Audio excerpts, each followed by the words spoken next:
estou falando para o meu grupo aqui da VMV TV, na plataforma do YouTube, onde não tem limite de horário, e também conversando com você que está entrando aqui no Instagram, onde há limite de horário. Depois de... E aí, aqui eu não sei o que aconteceu. Está reconectando, mas eu vou ter que ir adiante, desculpem. Nós estamos aqui, é um problema, nós descobrimos, da Claro, em toda essa região de Brasília, eles estão tendo problemas sérios aqui. E aí, quem sofre sou eu. Deixa para lá, eu vou adiante, e esquecendo tudo que eu tinha dito até aqui, eu vou repetir. Eu venho falando sobre o Evangelho de Mateus. Estamos no capítulo 5. Eu falei primeiro sobre os bem-aventurados, os bem-sucedidos, os macários, que significa espiritualmente felizes, prósperos, de acordo com Jesus. E quem são essas pessoas? Gastamos um tempão nisso e dia após dia eu tenho repetido essa introdução antes de prosseguir. Eu disse que para ser sal da terra tem que ter o caráter dos macários, tem que ter esse crescimento, esse desenvolvimento de salvação, essa evolução espiritual, mental, emocional, tem que crescer. O Evangelho é uma boa nova de emancipação humana, tirando o ser humano da condição basicamente e rudimentalmente apenas animal e mamífera, ou apenas psíquica, e nos fazendo transcender para uma condição de natureza espiritual que assambarca, que abraça, que engolfa a dimensão e o significado qualitativo da vida eterna, que não é algo que virá, é algo que já é, e que Jesus diz que me habita se eu ando com Ele, se eu creio nele, se eu pratico o Evangelho, a vida eterna cresce em mim. Eu fico grávido da eternidade, como Paulo diz aos Efésios.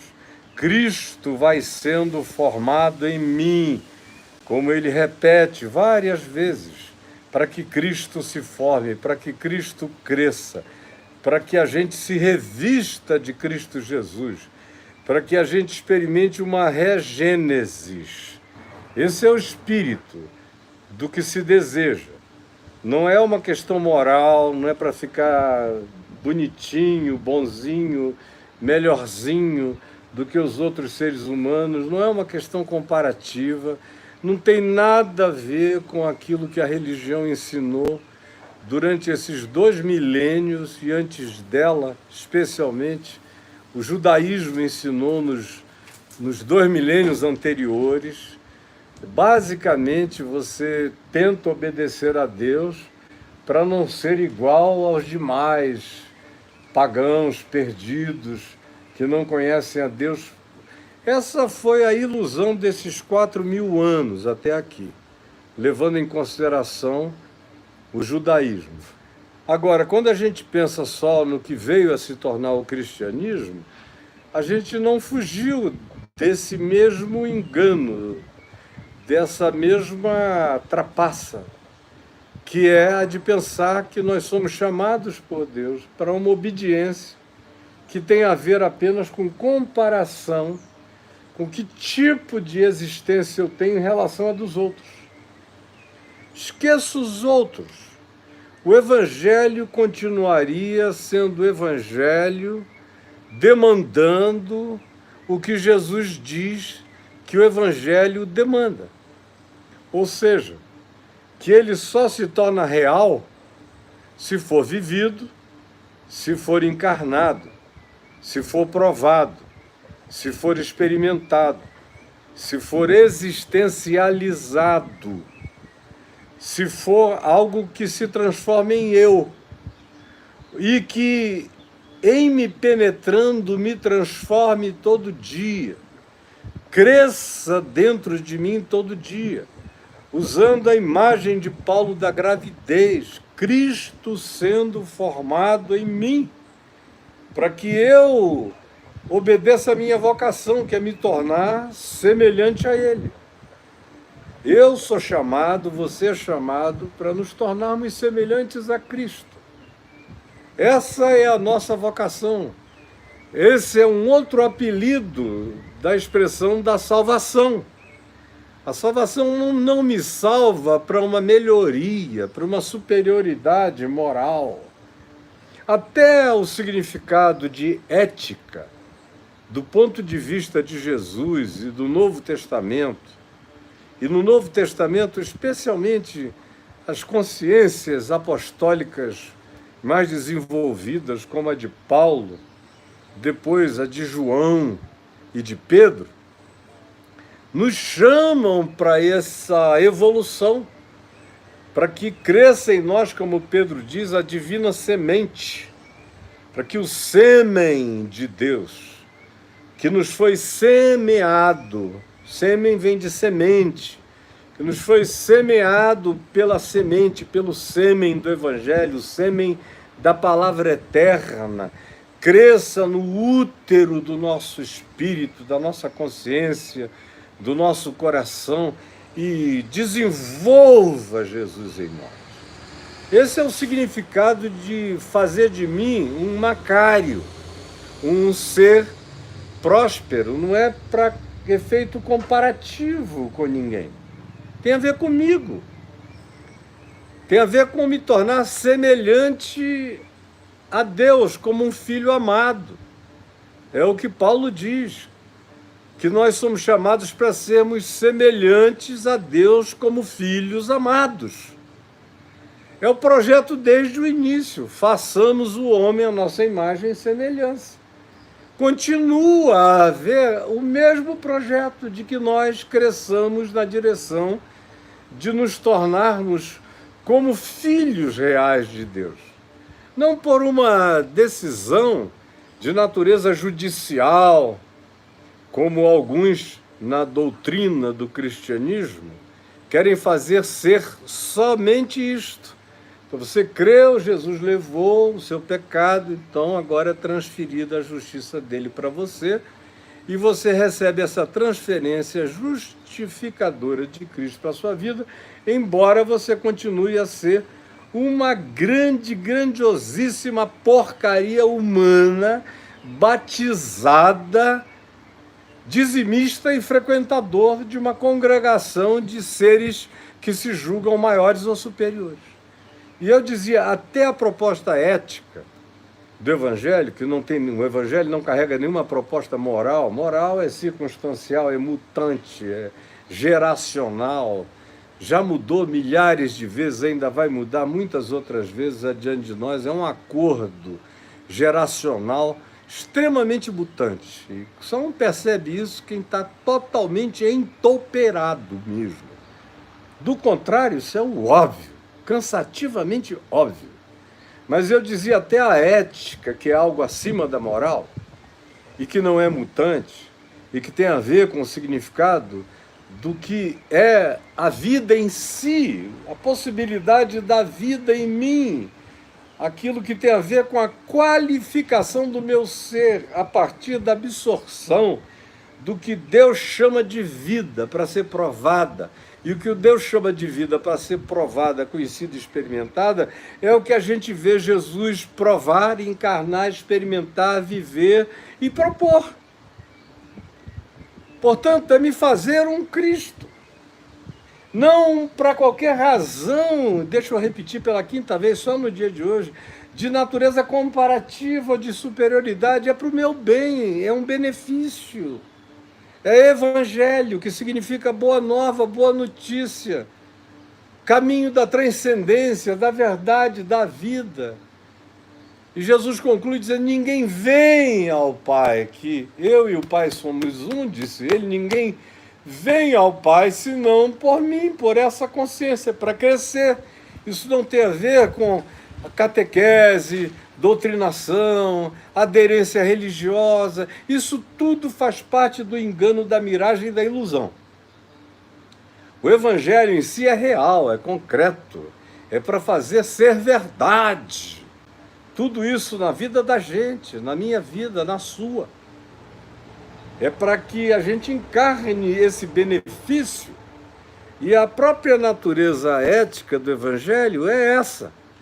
É me beneficiar com os benefícios de Cristo, Jesus. Não tem ninguém que tenha sido mais humano que Jesus.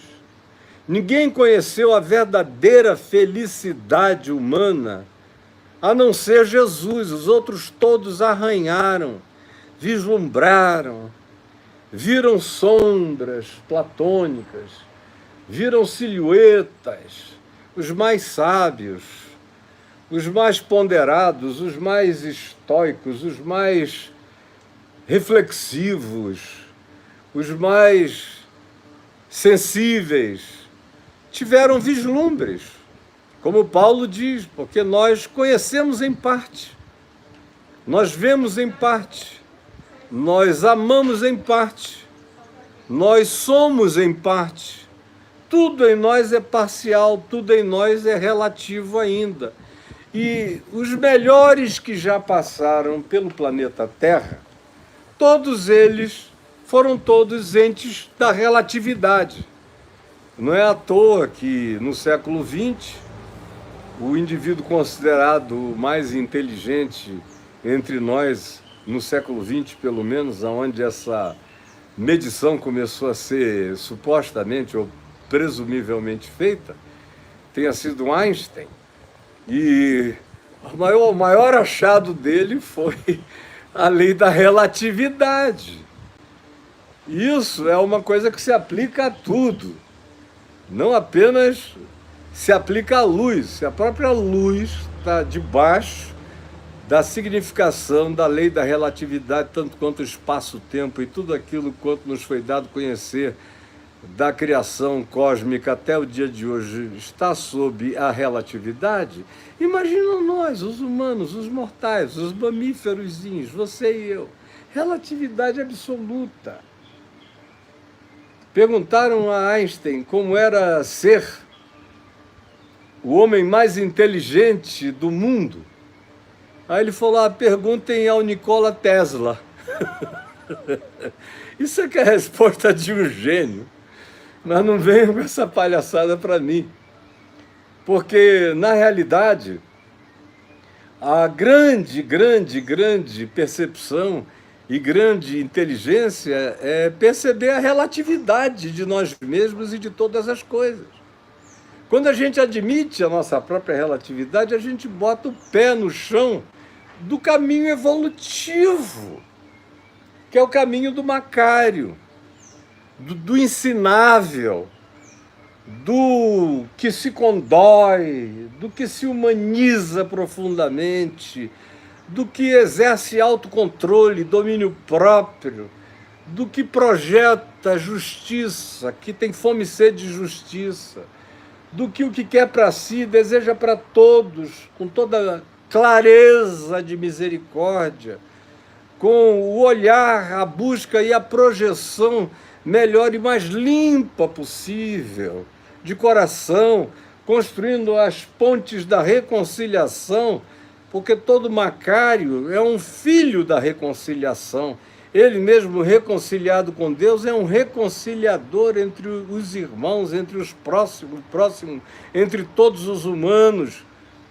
E se torna um ente incompreensível por viver assim num mundo tão animal, tão feroz, tão brutal, tão perverso, tão maligno, de gente tão bestializada, tão tarada, tão narcisista, tão autocentrada, tão primeiro eu.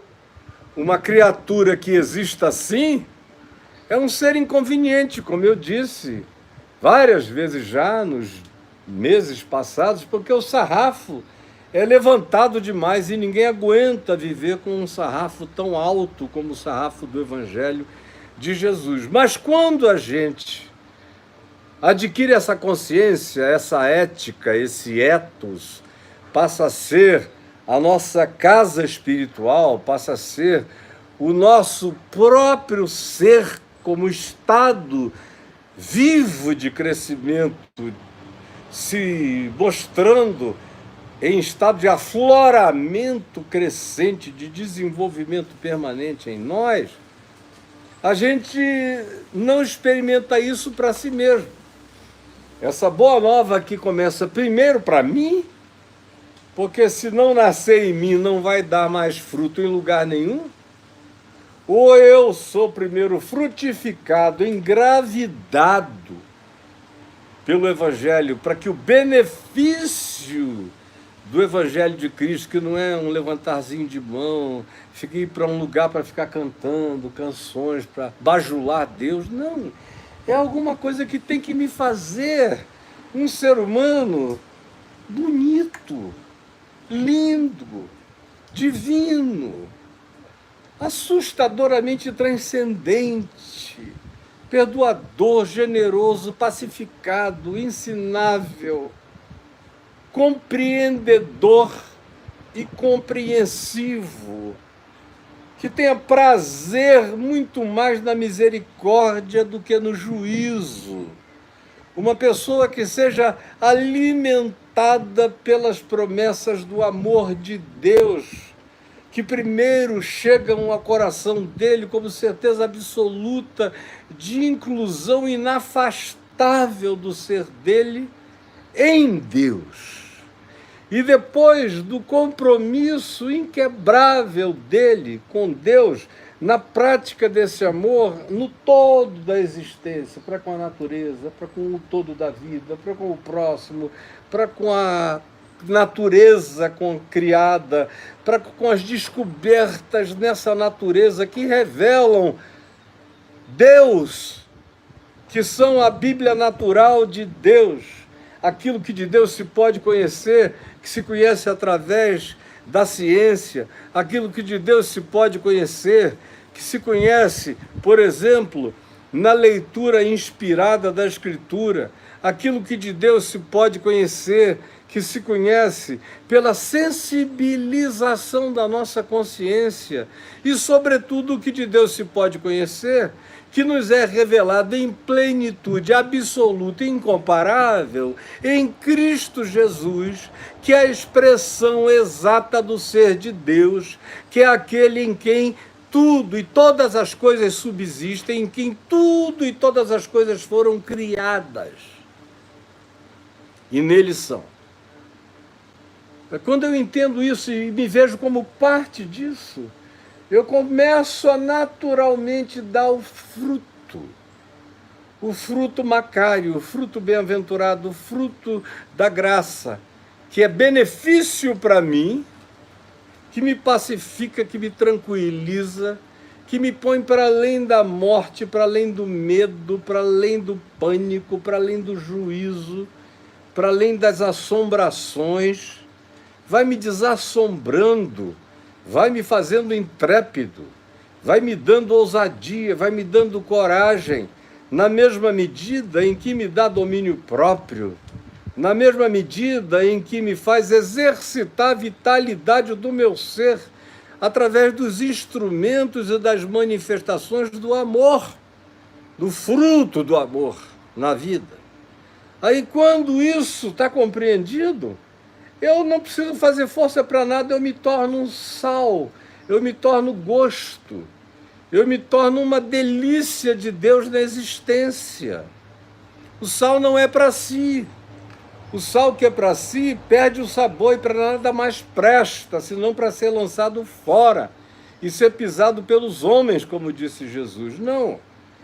Eu me torno isso, essa salvação, essa evolução, esse crescimento, essa maturação, esse desenvolvimento, essa gravidez de Deus formando Cristo em mim, formando o varão perfeito, me conduzindo à plena estatura de Cristo, se desenvolvendo na relatividade do espaço-tempo dentro do meu ser, mas cuja relatividade vai dando lugar dia a dia ao absoluto da fé, da convicção e da certeza de que eu sou já um ser regenerado, eu sofri um regênesis, eu fui chamado das trevas para a luz. E aí é Pedro que diz, para que eu resplandeça como um luzeiro no meio dessa geração pervertida e corrupta. Por isso Jesus diz, se é assim, se vocês evoluem assim, se o crescimento é esse, vós sois a luz do mundo. Assim como ele próprio disse de si mesmo, eu sou a luz do mundo. Ele diz, assim como o Pai me enviou, e ele me enviou para ser a luz do mundo, eu vos envio, e vós sois a luz do mundo, enviados por mim. Mas só serão luz se forem o reflexo da minha face, o reflexo do meu caráter, o reflexo do meu amor, o reflexo da minha graça praticada na variada relacionalidade com a qual nós fomos aquinhoados por Deus, com a possibilidade de relacionalidade com Deus, com nós mesmos, com a natureza, com o próximo, todo o próximo, em qualquer lugar, e com os anjos e as criaturas celestiais, com as dimensões celestiais, com as infindas dimensões celestiais. Eu estou aqui para me reconciliar com tudo que Deus criou e em relação a cujas coisas eu possa ter me separado, ou por deliberação, ou por alienação, ou por simples estado de pecaminosidade embrutecida, que é o que o Evangelho quer rachar de dentro para fora em mim, é essa pedreira e fazer surgir o âmago do ser de Deus vazando de mim. Aí eu viro gosto de Deus no mundo, sal da terra, viro luz, me torno uma candeia iluminante, que foi o que nós dissemos nos últimos dias. E eu continuo hoje dizendo, luz de quê? Luz para quê? Luz no mundo.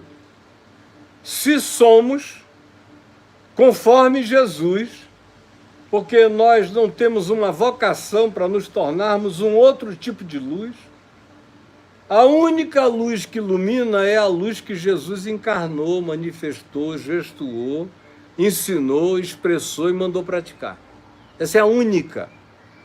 O resto é imitação. O resto é, como eu já disse hoje mesmo, ilusão e miragem. Mas é para esse chamado que eu estou aqui, é para essa plenitude, é para esse crescimento. E se é assim, eu me torno um ente inescondível. É como uma cidade, eu disse ontem, que isso começa com pessoas, com indivíduos, mas cresce como uma coletividade. Por isso Jesus usou o exemplo de uma candeia pessoal, uma candeia, uma única, mas que no somatório das candeias, numa cidade, eu dei o exemplo ontem de Jesus do lado de cá da Galileia, olhando para o lado de lá na Jordânia de hoje, e como naqueles dias já havia uma quantidade enorme de enormes cidades, de grandes cidades, como as Decapólis, de onde vinha já muita luz de candeias, iluminando a cidade, as casas, de modo que na escuridão da Galileia, do lado de cá, se dava para ver as luzes da Jordânia de hoje, só que na topografia dos dias de Jesus e na geopolítica dos dias de Jesus, nas cidades que lá havia e que hoje são ainda ruínas visitáveis. Ele está dizendo, olha, não dá para esconder Gerasa, não dá para esconder Gadara, não dá para esconder nenhuma dessas cidades edificadas sobre o monte, olhem lá. Elas são óbvias. assim como aquele que me segue, que pratica o Evangelho, se torna um ente óbvio. Mesmo sem precisar dizer palavra alguma, a vida fala, tudo grita, a energia vibra, os olhos iluminam, os olhos são a lâmpada do corpo, o ser é luz, o comportamento é luz, a atitude é luz, e luz que, somada às demais luzes, formam uma cidade inescondível no mundo ou sobre os montes. Mas isso tem uma dimensão, como a gente viu ontem, que acontece dentro da casa. E ele disse, olha, isso tem que começar do pessoal, do individual, para se tornar coletivo. E só se tornará um dia coletivo se for verdade individual. E só será uma realidade coletiva se eu não ficar preocupado com a luz da coletividade, a luz da congregação, a luz da igreja. A igreja é a luz do mundo e nada é a mesma coisa. Quem é a luz do mundo sou eu, vós sois. Jesus nunca teve esse tipo de ideia de igreja na cabeça dele. Ele era Deus demais para ser tão burro. Cristianismo é a ideia de idiotas endiabrados pelo desejo do poder e do controle.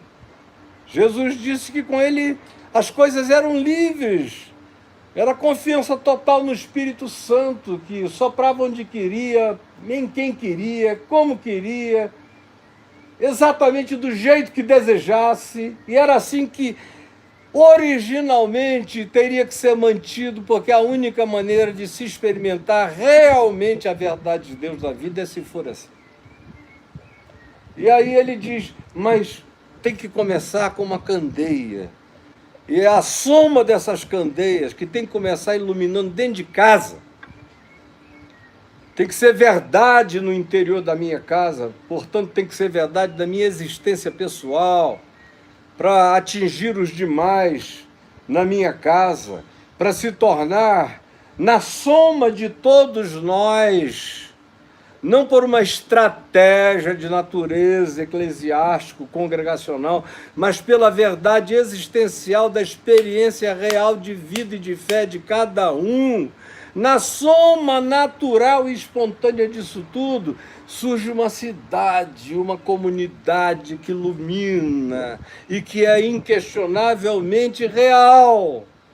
E que não é luz porque fala sobre luz, é luz porque não dá para esconder, porque é verdade, porque pratica as boas obras do amor, porque experimenta a verdadeira alegria como fruto do amor, obra do amor, o fruto do amor é alegria, é tudo sinônimo, alegria, é justiça, é paz, é bondade, é longanimidade, é fidelidade, é mansidão, é autocontrole, domínio próprio. São essas realidades marcantes e diferentes de tudo aquilo que é praticado ou demandado, até pelas morais ou pelas etiquetas humanas. Como Jesus disse, se a vossa justiça não excederem muito a etiqueta humana, ou a etiqueta dos escribas ou dos fariseus, ou as morais circunstanciais, se vocês não forem aqueles que praticam e dão o fruto da ética, do ethos, do Espírito Santo brotando de vocês em decorrência de todos os frutos do amor, se não for assim, não será nada e nada aproveitará. Agora, se for assim, será inquestionável, será indubitável. E como eu disse, ninguém tem que gritar a respeito disso, eu falei ontem.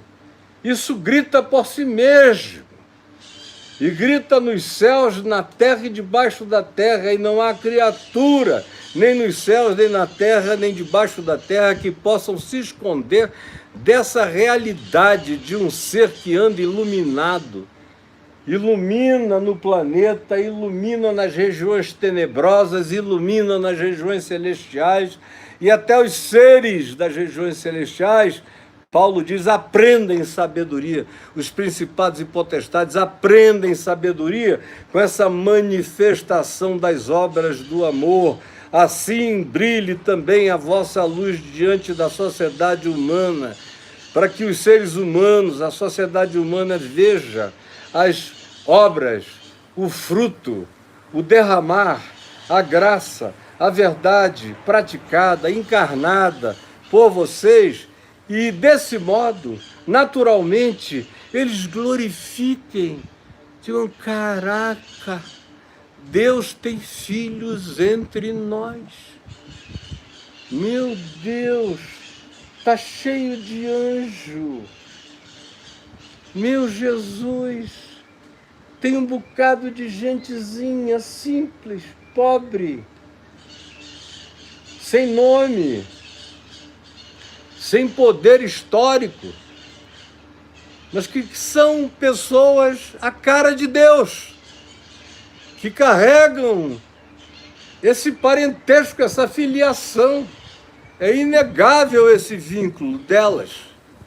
Não dá para questionar o fato da identidade delas, a quem elas pertencem.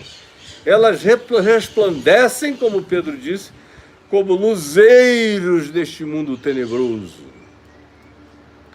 Eles dão esse testemunho qualitativo da realidade e da graça de Deus, que fez e trouxe esse benefício crescente do Evangelho, apropriado por eles e frutificado naturalmente por eles na existência. Um benefício pessoal e que vai alcançando a tantos quantos vão chegando ao alcance da percepção dessa luz que carrega a glória de Deus. É por isso que os homens, as mulheres, a sociedade, a humanidade, quando vê gente assim, é forçado a olhar para cima. É forçado a dizer: amém. Meu Deus, Deus existe, não porque eu tenha tido demonstrações de qualquer natureza, mas eu tive uma demonstração. Eu vi Deus no meu próximo. Eu vi Deus no amor que essas pessoas experimentam. Eu vi Deus no trato dessa gente. Eu vi Deus na qualificação espiritual, psíquica, emocional, na qualificação de atitude, de caráter, de escolha de pensamento, de escolha de vida, de amor como decisão, de prática perceptível na existência, mas que começa a partir das escolhas feitas na interioridade, feitas no coração. Quando essa realidade que eu estou aqui falando e repetindo há 50 anos se instala na gente, aí a revolução é incontrolável. E ninguém tem que implorar nada, ninguém tem que dizer dá glória a Deus, dá glória a Deus. Isso é coisa da carne. Quando é verdade, Jesus diz: os seres humanos olham e ficam embasbacados e dizem: eu vi Deus nela, eu vi Deus nele.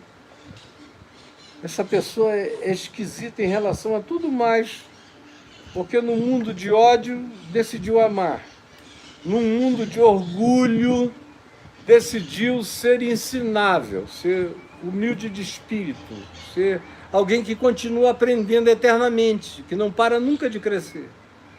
No mundo de dureza, não tem medo de sensibilizar-se, de chorar, de se importar.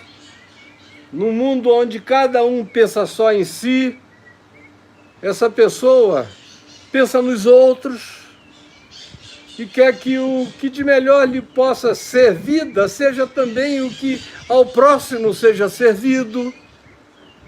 Busca a paz, se associa aos filhos da paz, não tem nenhum prazer nos conflitos, nem nas batalhas, nem nas guerras que não sejam o bom combate do amor, da misericórdia, da justiça, da verdade, segundo o Evangelho. Então, quando a pessoa vai se tornando cada vez mais assim, é inegável, nada nesse mundo tem o poder de apagar isso. Nem o silêncio faz isso deixar de ser audível. Isso se torna inquestionável. Uma vida humana que encarna o Evangelho todo dia é a única apologia de Jesus que Deus pretende que seja praticada na sociedade humana.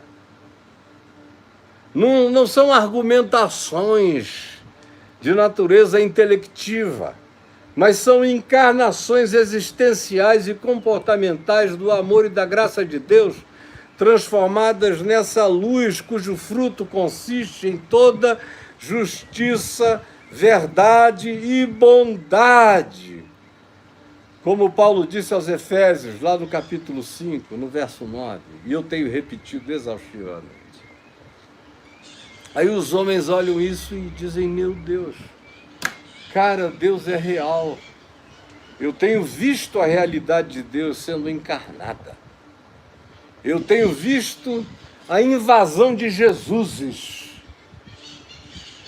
Agora olhe para você em relação à sua casa, você em relação à sua família, você em relação à sociedade, ou o que você chama de igreja, de congregação em relação ao todo da sociedade do mundo e pergunta se você e vocês e nós todos juntos significamos uma invasão de Jesuses no planeta. Claro que não. Nós é que fazemos uma verdadeira invasão de alienígenas. Somos nós. Gente que não sabe de Deus, não sabe do Evangelho, não sabe do amor, não sabe nada de justiça. Como às vezes eu vejo uns rapazes ou moças que comentam ali em qualquer plataforma minha, dizendo, Caio agora só fala em amor, só fala em natureza, só fala em ecologia, só fala em criação, só fala em misericórdia, está desviado da fé. Meu Deus, dá vontade de você pedir time out, sair e pedir para escalarem um outro, porque você chegou na hora já de ir para o banco, depois de 50 anos de insistência e não aprendem nunca. Nunca. Nunca, nunca, nunca, nunca. Especialmente porque Paulo diz, escrevendo aos Coríntios, na segunda carta, no capítulo 4, você lê do verso 4 em diante, e no contexto antecedente, começando no capítulo 3, você vê Paulo explícita e obviamente dizendo e fazendo uma comparação entre o ministério da graça de Deus em Cristo Jesus, conforme o Evangelho, em comparação com as tábuas da lei de Moisés. Aí ele compara Jesus com Moisés e se põe na história e diz, e eu também não sou como Moisés. Não sou como Moisés, que manteve um véu na cara para que ninguém visse a desvanecência da luz, do brilho que havia nele, e que a lei por si mesma não consegue manter aceso no rosto. Então o véu ficou ali. Do início ele botou o véu para não ofuscar o olhar dos demais, mas depois de um tempo, anos passaram, o véu ficou lá, embora já não tivesse luz nenhuma na cara de Moisés, porque a lei não tem o poder de fazer essa luz ser algo brilhantemente permanente no nosso ser. Só a luz que resplandece na face de Deus em Cristo Jesus, e que resplandeça assim a partir da minha face também, como Paulo diz lá em 2 Coríntios 3, é o que me faz esse ser que foi tirado das trevas para a sua maravilhosa luz. Antes disso, escrevendo e dizendo, enquanto isso não acontece, mesmo que você seja dos fiéis discípulos de Moisés, das tábuas de pedra, da lei, Quanto mais você pensar que é pela moralidade da lei de Moisés ou pela obediência a esses mandamentinhos que Cristo já rasgou na cruz, pelos quais ele morreu, e eu vou falar disso daqui a uns dias, não vim para, como ele diz logo adiante, eu não vim para revogar, eu vim para cumprir.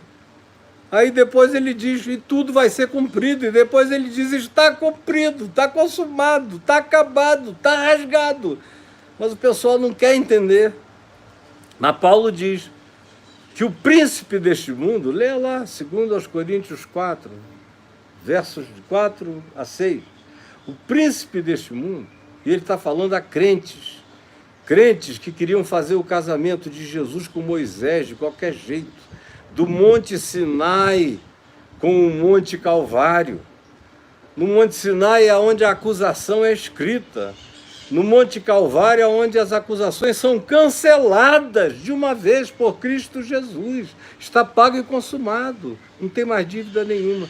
Mas o príncipe deste mundo, Paulo diz, adora cegar o entendimento dos incrédulos. Paulo diz, eles têm um véu na cabeça.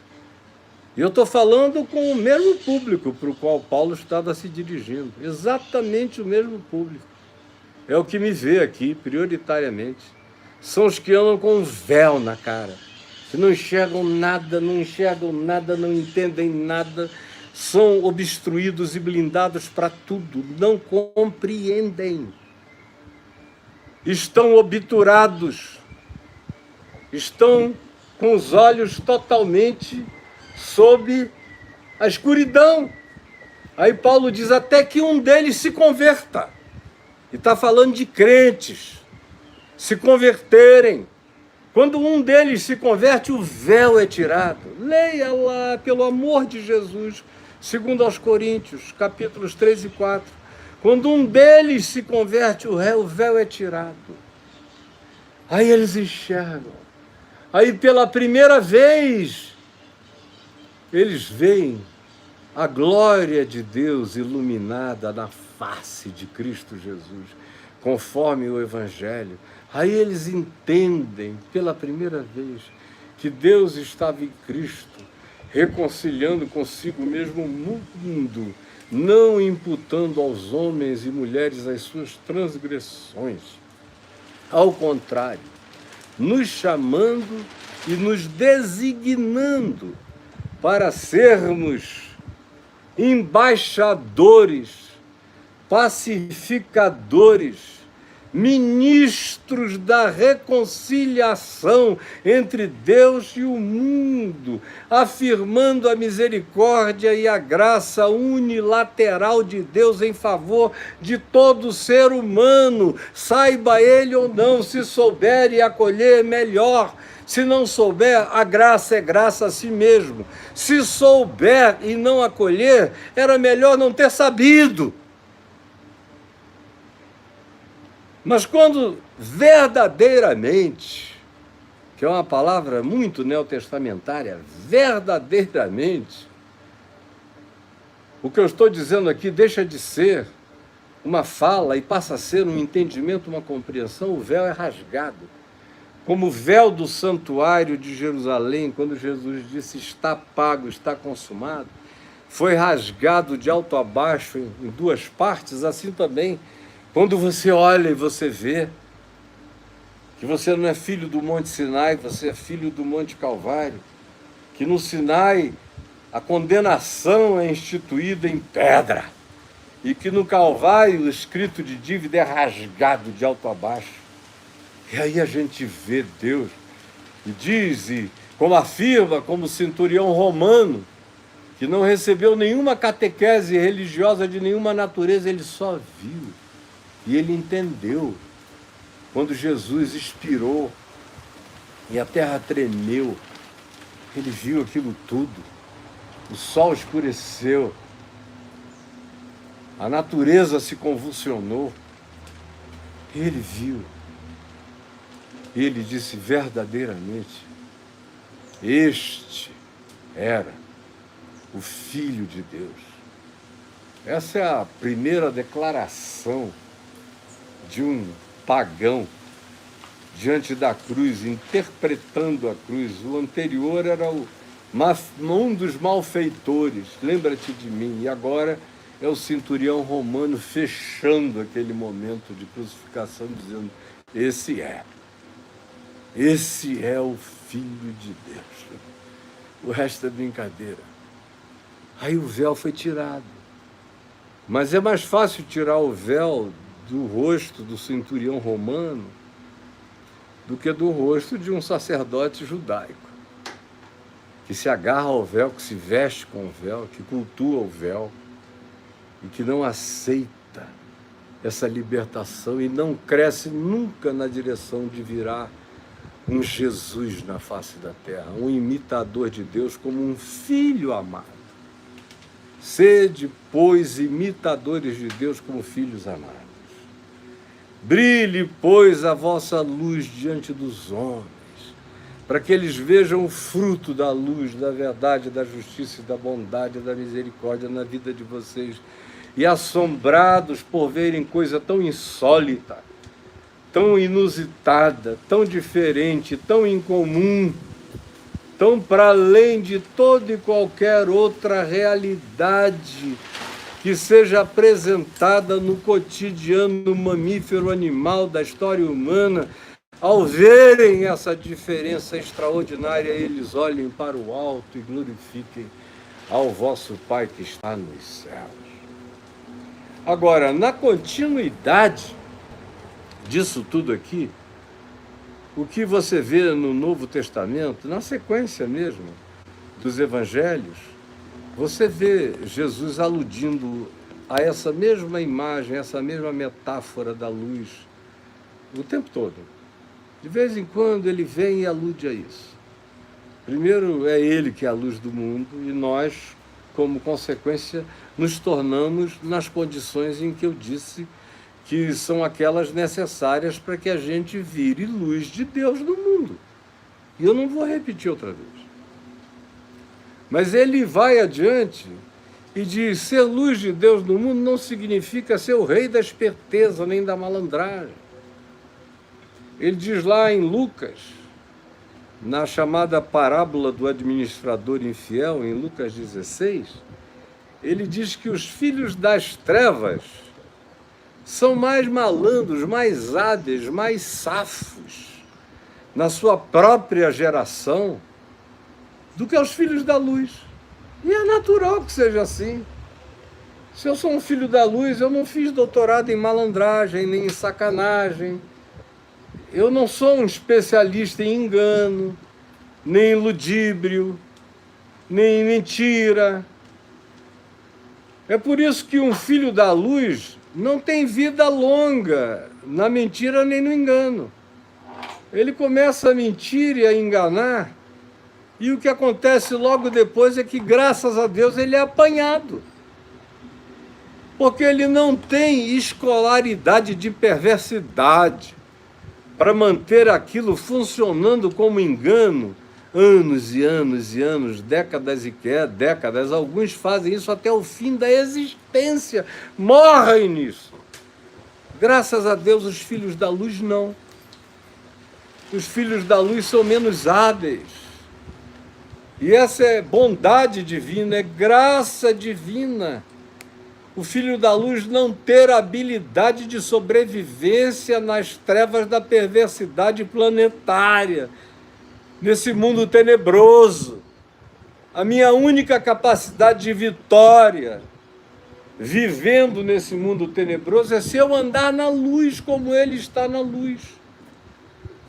Como João diz na primeira epístola dele, no capítulo 1, no verso 7, pois se andarmos na luz como ele está na luz, mantemos comunhão uns com os outros. E o sangue de Jesus, o Filho de Deus, nos purifica de todo pecado. E a gente anda limpo em comunhão, em amor, em misericórdia, em acolhimento, sem culpa no coração, sem medo de acusação. Filhinhos meus, de João, também na primeira epístola, capítulo 2, verso 1, não pequeis, mas se todavia alguém pecar, tendes advogado junto ao Pai, Jesus Cristo justo. Ele é a cobertura, a propiciação pelos nossos pecados, e não somente pelos nossos próprios, mas ainda pelos do mundo inteiro. O mundo inteiro foi reconciliado com ele, só não está sabendo. Agora eu tenho o privilégio de saber, por isso eu exerço a minha humanidade com consciência de embaixador de Deus, enviado por ele com essa mensagem de graça, reconciliação, pacificação, como um pontífice do amor na terra. Ou como Paulo diz, escrevendo também aos Coríntios, na segunda epístola, no capítulo 5, quando ele diz, usando uma imagem do imperador romano quando voltava das suas batalhas, vitoriosamente, que trazia os bens, os despojos dos inimigos vencidos e os melhores escravos dos inimigos vencidos num campo de batalha em algum outro lugar, ao entrar em Roma com o seu público, com a sua população de cerca de 1 milhão de habitantes, aquela grande metrópole, aí vinham os imperadores vitoriosos e entravam, e com os sacerdotes adiante, e com todas as simbolizações rituais, com os incensários variados, o melhor perfume sendo queimado, com os melhores incensos, e com as glórias, e com as grinaldas, e com as coroas e os louros da vitória, com tudo isso, Paulo usa essa imagem para dizer, lá em 2 Coríntios, no capítulo 5, pois, não ele, o imperador, nós, todavia, não em vitórias mundanas, perversas, malignas, escravizantes, demoníacas e dominadoras, tiranas e perversas, não. Nós, em obediência ao Evangelho, nós sim nos tornamos o bom perfume de Cristo Jesus. Agora, nem todo mundo se interpreta do mesmo jeito. Para com uns, nós nos tornamos cheiro de vida para a vida. Para com outros, nós nos tornamos cheiro de morte, ou fragrância, odor de morte para a morte. Aí depende tudo da olfatividade espiritual de cada um. Assim como depende dos olhos de cada um, como depende da interpretação de cada um. Mas a luz é uma só, o sal é um só, o perfume é um só, a graça é uma só, a fé é uma só, a verdade é uma só. E ela está encarnada e manifestada em Cristo Jesus para eu vivê-la de tal modo e tal assombrosamente que os seres humanos olhem para isso e digam, não mais luz de quê e luz para quê? E luz onde? Não. É que os seres humanos de fato saibam, todos eles, que luz é essa? Feita de quê? Paulo vai mencionar isso uma quantidade enorme de vezes nas suas epístolas. Fala abundantemente de luz. A primeira epístola de João é um libelo da luz. E quando você lê a primeira epístola de João de carreirinha, você vai vendo as recorrências sinônimas de significado. Aí você vê que quando ele menciona luz, ele menciona a justiça, ele menciona a verdade. Luz, justiça e verdade são sempre inseparadas. Luz, justiça, verdade e amor. Porque Deus é amor, então luz, justiça e verdade se tornam a mesma coisa, procedendo do amor de Deus. É o que diz João numa simplicidade chocante. Não adianta dizer que não entende grego, por isso não entendeu bem. Para com isso, é mentira. Eu estou te dizendo, você está mentindo. Serve em português, claro. Está ali nos olhos. Está diante da percepção de qualquer um. Na primeira epístola de João, Deus é amor, os filhos de Deus são os que amam. Quem ama é filho de Deus, conhece a Deus, procede de Deus, vive em Deus, está perdoado em Deus e volta para Deus. Quem não ama pode fazer o que quiser, não sabe de Deus, não é de Deus, está em trevas. Como também todo aquele que ama pratica a justiça, todo aquele que ama anda na luz, todo aquele que ama vive em verdade. E todo aquele que vive em verdade ama. Todo aquele que pratica a justiça ama. E todo aquele que anda na luz pratica a justiça, vive em verdade, por isso existe em amor. O Evangelho é ridiculamente simples, ele só é insuportavelmente simples, porque o desafio dele é tão explícito que não dá para a gente ficar de negação. Se a gente ficar, é contra nós mesmos. Porque não dá para dizer que você não ficou sabendo. Mas não dá mesmo, minha filhinha, meu filho, não dá. Eu digo a você, não dá, pare de se enganar. Ou então não venha mais aqui me ouvir. Como eu já ouvi no curso desses 50 anos pregando o Evangelho, uma quantidade grande de pessoas que me disseram: eu não vou mais te ouvir porque eu não estou disposto a obedecer o Evangelho. Então não quero mais te ouvir. Eu já notei que quanto mais eu te ouço, pior fica para mim. Porque mais obstinada, mais profunda, mais resiliente é a minha negação. Não porque eu não creia, mas é porque eu não quero. E aí o que é que você pode fazer? Obrigar alguém a alguma coisa? É claro que não. Mas é simples assim.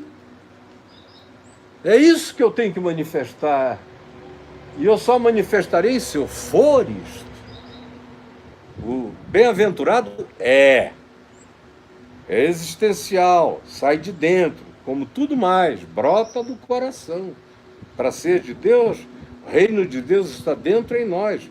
E tudo quanto é concernente ao reino de Deus, na vida procede do ser, do coração. O resto é conversa de manequim moral, de modelos morais, de bobajada que não presta para nada, senão para ser jogada fora e ser pisada pelos seres humanos. Agora, Paulo diz, na primeira epístola dele, quando ele era assim, novinho na fé, ele escreveu uma epístola, que foi a epístola aos Tessalonicenses. E nessa epístola aos Tessalonicenses, no capítulo 5, e não se engane, ela está lá no final do Novo Testamento, mas de fato é a primeira epístola que Paulo escreve, que procede dele, onde ele fala assim, intensamente dos filhos do dia e dos filhos da noite, dos filhos das trevas e dos filhos da luz. E ele é tão absolutamente simples que chega a nos chocar com essa realidade, com essa verdade de como é a vida sóbria, a vida de amor, de verdade, de justiça, desses que são os filhos da luz. Agora, o Novo Testamento, eu agora botei aqui, escrevi alguma coisa, deixa eu ver. Luz em Paulo. Luz em Paulo. Aí, ó, você não pode dizer nada. Se você escrever luz em Paulo no seu Novo Testamento, você vai ver a quantidade enorme de vezes da conversão de Paulo em diante, a quantidade de vezes que ele vai falando de luz, de que nós somos filhos da luz, que Deus nos chamou das trevas para a sua maravilhosa luz. Pedro repete a mesma coisa. É uma intensidade enorme de uso dessa metáfora para eu e você nos tornarmos os encarnadores dessa realidade. Ou então escreva aí Paulo e os filhos do dia. Paulo, escreva aí, meu filho, e os filhos do dia. Veja aí, no seu celular, aonde você queira ver. Aí você cai lá em Tessalonicenses, é uma coisa extraordinária.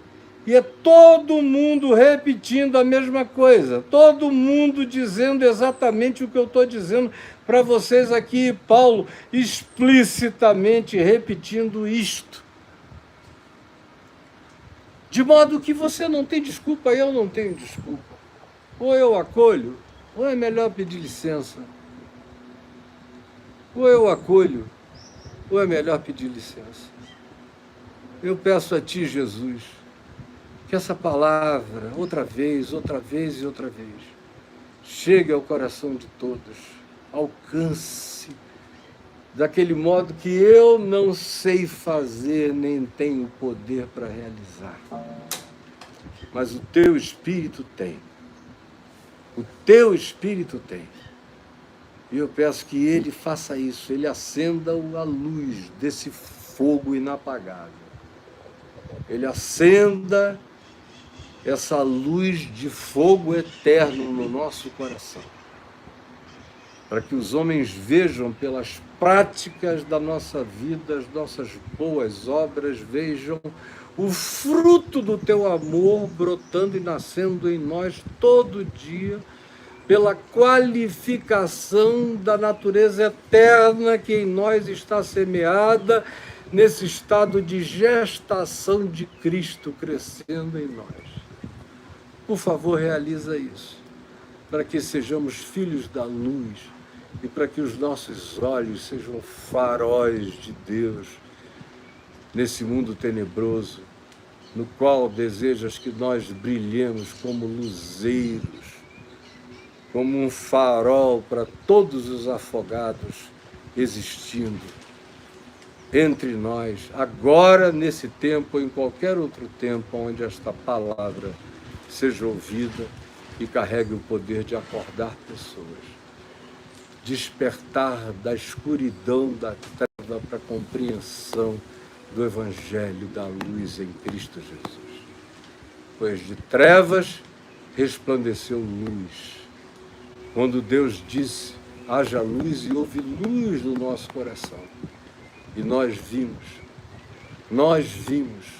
a manifestação da iluminação da glória de Deus espelhada na face de Cristo, conforme nós conseguimos discernir Deus na face de Jesus, absorvidos que temos sido todos os dias por uma compreensão maior, mais crescente, por uma prática mais profunda e pacificada do Evangelho, não como um projeto de vida, mas como uma vida que cresce num projeto que não para.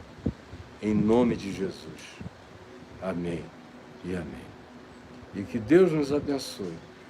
E você que está me assistindo aqui no YouTube, o pessoal do Instagram já caiu, passou a hora do YouTube, mas você me assistindo aqui, desculpe, passou a hora do Instagram, você me assistindo aqui no YouTube, você vai ler na descrição do vídeo o Pix da Vem VTV, para você ajudar meu ministério, e eu preciso de você.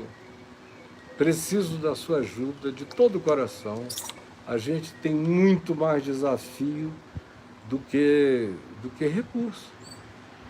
A gente precisaria de muito mais gente, de editores jovens, é muito material, eu produzo mais do que editores conseguem dar conta.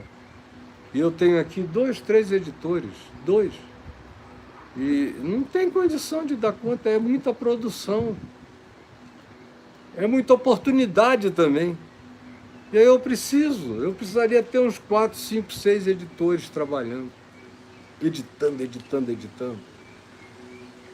Ontem eu estava vendo como é que eu faço para colocar o chat GPT.4 dentro do meu portal, caiofab.net, para ele trabalhar de dentro do meu portal para você para você usar aquelas milhares de páginas e de vídeos para pesquisar tudo lá dentro, montar estudos bíblicos a partir daquele conteúdo de milhares de páginas e páginas e páginas e conteúdos, são milhares de conteúdos e de temas, sem falar de vídeos para todo lado. O Chat GPT está aí para a gente usá-lo para o serviço melhor do Evangelho. Outros vão usar para outras coisas, eu sei para o que eu usarei. Aí o webmaster disse que tinha que ter 12 mil reais para instalar, fazer todas as adaptações. É uma quantia pequena. Para mim, no passado, isso era uma merreca. Hoje em dia, para mim, eu não tenho isso. Não tenho. Como a gente vai precisar de dinheiro?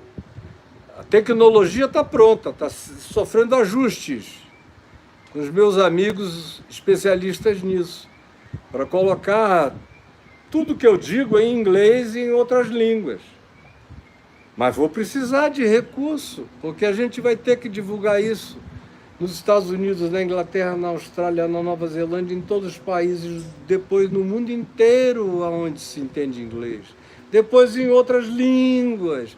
Vou precisar da sua ajuda, então ajude o nosso ministério que está aí, o Pix para você ajudar a VMV TV. E também está aí o Pix para você ajudar, se desejar, com espontaneidade, a minha vida pessoal. Quando eu vim para cá hoje, a minha mulher disse, a gente vai ter um monte de desafios de hoje para amanhã. E ela está lá com os 2 pés quebrados, mas olhando as contas bancárias pessoais. Ela disse, nós hoje ainda não temos nada para fazer frente a esses desafios. Eu falei, tudo normal então, né? Normal há 50 anos, mas aquele que nos trouxe até aqui nos levará até onde Ele queira e levantará os anjos dele e provocará corações variados e diversos para serem nossos cooperadores, como Paulo chamava, nossos associados de ministério, para exercerem o benefício desse crédito espiritual, como Paulo disse escrevendo aos Filipenses, que é aquilo para o que eu convido você a participar, se você desejar com espontaneidade. Em nome de Jesus. Pegue aqui isso e compartilhe com os seus amigos. Pegue essa seta de compartilhamento, mande para todo mundo. E amanhã é sexta, é o último dia da semana. Com a graça do Senhor eu estarei aqui, esperando você, tá bom?